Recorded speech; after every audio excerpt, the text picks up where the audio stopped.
ভোগালীক আদৰিবলৈ সাজু দুগ্ধনগৰী সৰভোগ পদূলিমুখত হেঁপাহৰ ভোগালী ব্যস্ত হৈ পৰিছে ৰাজ্যবাসী সমান্তৰালকৈ পিছ পৰি ৰোৱা নাই দুগ্ধনগৰী হিচাপে খ্যাত সৰভোগ দৈৰ বাবে বিখ্যাত সৰভোগৰ জনশ্ৰুতি আছে যে এই অঞ্চলটোক সৰভোগ নামকৰণ কৰাৰ মূলতে হেনো ইয়াৰ উৎপাদিত গাখীৰ এইবিলেও সৰভোগৰ দৈ বিপণীসমূহে বাঁহৰ চুঙাৰ দৈ ঘিউ ক্ৰীমেৰে ভৰি পৰিছে প্ৰতিখন দৈৰ বিপণী গাখীৰৰ নাটনি বৰ্ধিত দাম আৰু ভেজাল গাখীৰৰ প্ৰয়োভৰৰ সময়তে এঠা দৈ বাঁহৰ চুঙাৰ দৈ ৰাজ্যবাসীক ক্ৰীমৰ সোৱাদ দিবলৈ সাজু হৈছে দুগ্ধনগৰী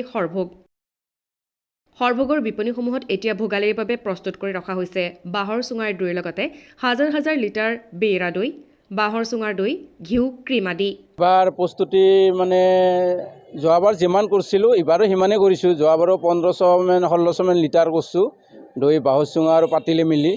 আৰু ঘিউ আছে 200 ক্ৰীম আছে 200 লিটাৰ আৰু ঘিউ 100 লিটাৰমান আছে প্ৰস্তুত কৰিছোঁ আৰু বাঁহৰ চুঙা দৈ 700-800 মান কৰিছোঁ আৰু বাকীখিনি পাতিল কৰিছোঁ 800-900 মান এতিয়া প্ৰত্যেকখন দোকানতে পায়ে আৰু মোটামুটি মোক দেখি তাৰমানে গোটেই এতিয়া কৰা হৈছে আৰু ভাল লাগছে এইটো কৰিছে ভাল লাগছে আমি আগৰ যিটো নাম আছে সেই নামটো আমি ৰখাৰ কাৰণে অশেষ চেষ্টা কৰি থাকিম হয়তো গুৱাহাটীত বা তেনেকুৱা বজাৰত সৰভোগৰ দৈ বুলি কৈ বিভিন্ন ঠাইত দৈ বিক্ৰী কৰে বা একাংশ দুষ্ট বিক্ৰেতাই কি ক'ব এতিয়া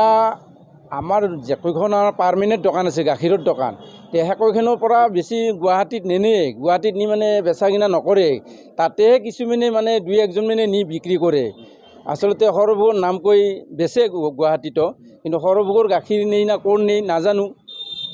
এই দৈৰ বিপণীসমূহত এতিয়া গুৱাহাটী নলবাৰী হাজো তেজপুৰ অভয়াপুৰী বঙাইগাঁও চিৰাং কোকৰাঝাৰ গোৱালপাৰাৰ লগতে ৰাজ্যৰ বাহিৰৰ পৰাও গ্ৰাহকে ভিৰ কৰা পৰিলক্ষিত হয়